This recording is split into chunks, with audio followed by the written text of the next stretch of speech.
Le Padre Pio était mon grand-oncle. C'est le professeur Manfredi Saginario qui parle. J'avais 18 ans quand je l'ai vu pour la première fois. Mon arrière-grand-mère et la grand-mère du Padre Pio étaient sœurs. Voilà faites les présentations. Le petit-neveu du Padre Pio est né en 1927 à Pietrelcina. Il s'est installé dans la ville de Parme en 1935. Le professeur Saginario est devenu une sommité internationale dans le domaine des maladies neurologiques et neuropsychiatriques. Vous le trouvez sur Internet, pas dans Wikipédia, pas encore, parce qu'il est mort il y a peu de temps.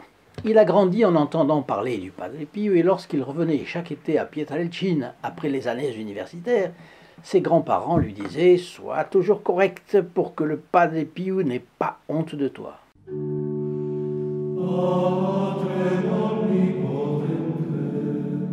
Chers amis fidèles du Padre Pio, bonjour, mon nom est Jean Goyard et vous assistez au programme sur les pas du Padre Pio. Aujourd'hui, il avait une vocation de missionnaire, mais le Padre Pio voyait plusieurs façons d'être missionnaire. À la fin de cette vidéo, je vous laisserai une prière des médecins. Je suis sûr que vous l'aimerez beaucoup. Et avant de commencer, je vous rappelle bien entendu que ces photographies et ce livret de prière vous sont offerts. Le livret de prière et de méditation du Padre Pio, des photographies, parce que nous sommes lancés dans une grande campagne de diffusion du Padre Pio dans les foyers, dans le maximum de foyers, et nous croyons que cela passe par ces photographies, parce que, en partie, parce que énormément de miracles sont arrivés à la suite, de miracles de conversion, à la suite de contemplation de cette photographie. Donc, elles vous sont offertes, ils vous sont offerts, parce qu'il y a le livret aussi. Vous le recevrez donc gracieusement dans votre boîte aux lettres. Photo, livret gratuit, le port gratuit. Et nous espérons ainsi que le Padre Pio viendra dans nos nations pour arranger tellement de choses qui ne marchent pas. Alors il vous suffit de téléphoner au 08 05 36 08 47, appel gratuit pour la France, coût d'un appel local pour les dom-tom, et pour le Canada, c'est le numéro 1 844 398 88 67. Alors le Padre Pio suivait de loin mais attentivement l'éducation de Manfredi Saginario, sans que ce dernier ne le sache. La première fois qu'il se rend, non pas à Pietrelcina, puisqu'il y est né, mais la première fois qu'il se rend à San Giovanni Rotondo, le saint Capucin s'exclame en le voyant « Ah, te voilà enfin !» Le Padre Pio l'attendait depuis longtemps, parce que, à travers ce que dit le Padre Pio, le garçon croit découvrir que celui-ci s'est tenu au courant de tout ce qu'il faisait, de la façon dont marchaient ses études à Parme, etc., etc., et surtout s'il se comportait en bon chrétien. Or, le Padre Pio le savait, à peine par sa famille, mais surtout par son discernement des esprits. Et cela déstabilise un peu Manfredi Saginario. Il se rend compte que le bon capucin qui est là a tout à fait discerné son âme.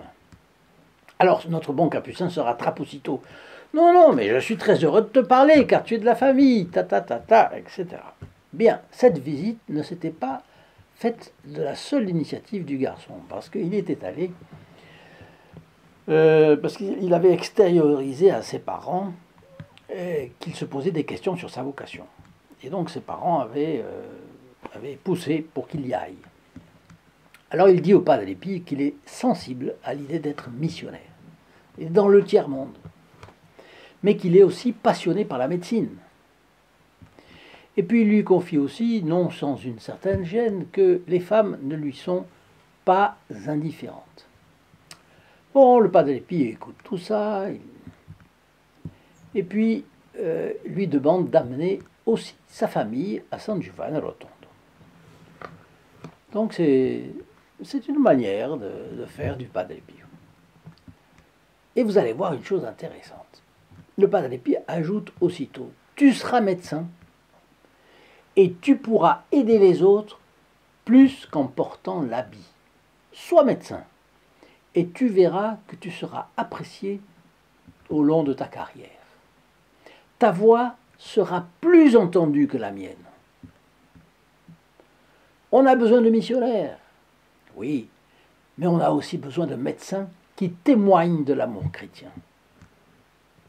Des témoins. On parlait hier de la confirmation. Bien, c'est ça. On est tous des Miles Christi. Et lui pouvait être Miles Christi dans la médecine. Alors le garçon a consacré sa vie à la médecine. Son dévouement pour le prochain a été tel que lorsqu'il tombait malade et qu'on lui disait « Ouh là là, vous risquez de mourir », il disait « Non, ne dites pas de blagues. Il est trop tôt pour que je quitte cette vie. Mes patients ont besoin de moi. » Avant de continuer, je vous rappelle l'importance de la messe dans la vie d'un chrétien catholique, mais aussi pour le monde entier. Sans la messe, où notre Seigneur Jésus-Christ rachète les péchés des hommes et déverse sur eux de nouvelles grâces, où irait le monde qui est à chaque instant sur le point d'être dominé par Satan? Le Padre Pio disait que si les démons pouvaient revêtir une forme corporelle, il y en a tellement qui vagabondent dans les airs qu'ils nous cacheraient la lumière du soleil. Et au contraire, la messe, disait-il, est plus indispensable aux hommes que l'air qu'ils respirent et sans lequel ils tomberaient tous asphyxiés. C'est pourquoi un prêtre célèbre la messe aux intentions de notre chaîne, chaque vendredi à midi. D'abord, nous y avons inclus les abonnés qui se sont inscrits depuis le vendredi précédent. Ceux-là reçoivent donc les mérites d'une messe pour eux et les leurs à cause de leur abonnement. Une fois. Nous avons eu l'idée d'y joindre aussi ceux qui partagent une quelconque vidéo de la chaîne au cours d'une semaine. Là encore, la messe du vendredi qui suit, leur partage, est dite pour eux et leur famille, mais aussi pour là ou les personnes auxquelles ils font un partage de vidéo. Et puis s'ils renouvellent un partage une fois, 2 fois, 3 fois, 4 fois, 4 semaines de suite, 5 semaines de suite, ils auront le bénéfice de la messe chaque fois le vendredi. Bien. Ça leur fera plusieurs messes. Et enfin, les membres du groupe des protégés du Padre Pio qui font des sacrifices pour la chaîne, prient, partagent, envoient des photos ou des documents du Padre Pio à leurs amis. Ceux-là bénéficient de toutes les messes du vendredi, soit au moins 52 messes par an. Et vous trouvez ce groupe des protégés du Padre Pio, ce qu'ils font, ce qu'ils ne font pas, enfin bref, dans la description de cette vidéo, là en bas, comme je vous ai déjà expliqué. Ces précisions étant faites, je ferme la parenthèse. Après la mort du Padre Pio en 1968, ce petit-neveu a été son meilleur ambassadeur le long de la botte italienne, conduisant des centaines de pèlerins à Pietrelcina ou San Giovanni Rotondo. À Parme, il était connu comme le bon samaritain de la médecine. Manfredi Saginario a trouvé dès 1950 l'importance des médicaments psychotropes pour soigner les personnes souffrant de maladies psychologiques, voire psychiatriques. Selon sa notice nécrologique, qui a été publiée par le journal Gazzetta di Parma, il était connu pour sa gentillesse, sa disponibilité, sa vivacité intellectuelle et son enthousiasme. Bon, il est devenu une véritable institution à Parme, au point que les gens disaient à tous ceux qui paraissaient souffrir d'un problème psychologique « Ou il faut l'envoyer à Saginario, celui-là ». Alors, il a été chef du service de neurologie de l'hôpital régional de Parme. Il est devenu chef de l'hôpital majeur et de l'hôpital Vaio à Parme aussi.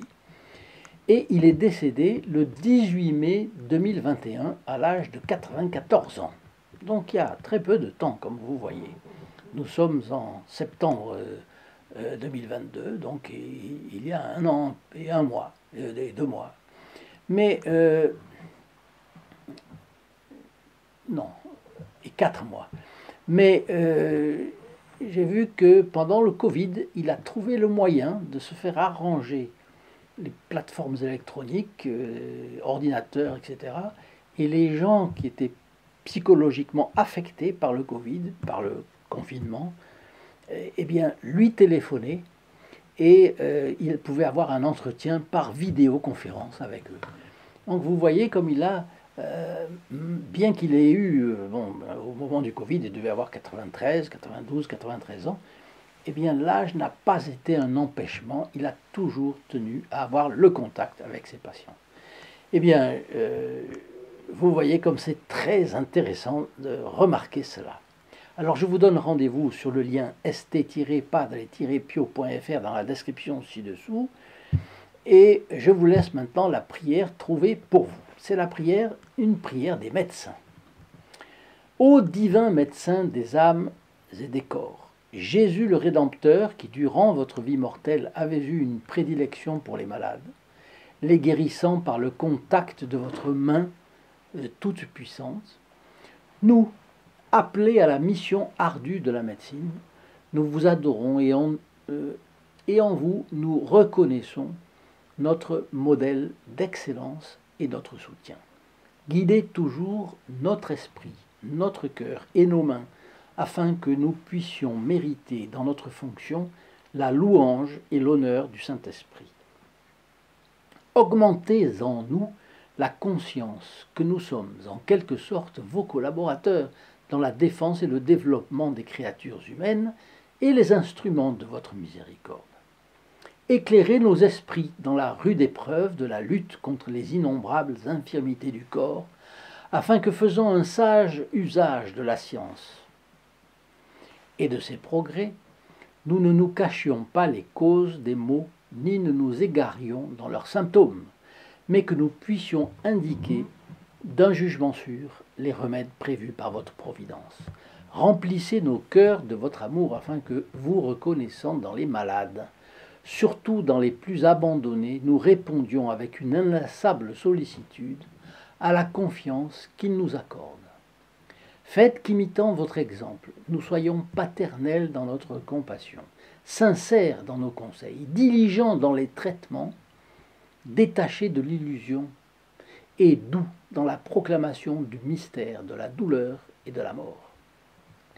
Surtout que nous soyons fermes pour défendre votre sainte loi du respect de la vie contre les assauts de l'égoïsme et des instincts pervers.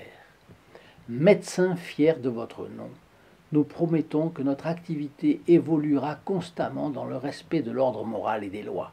Concédez-nous enfin que nous-mêmes, par notre conduite chrétienne et l'exercice droit de notre profession, nous méritions d'entendre un jour de vos lèvres la sentence béatifique promise à ceux qui vous ont visité, vous malades, dans nos frères.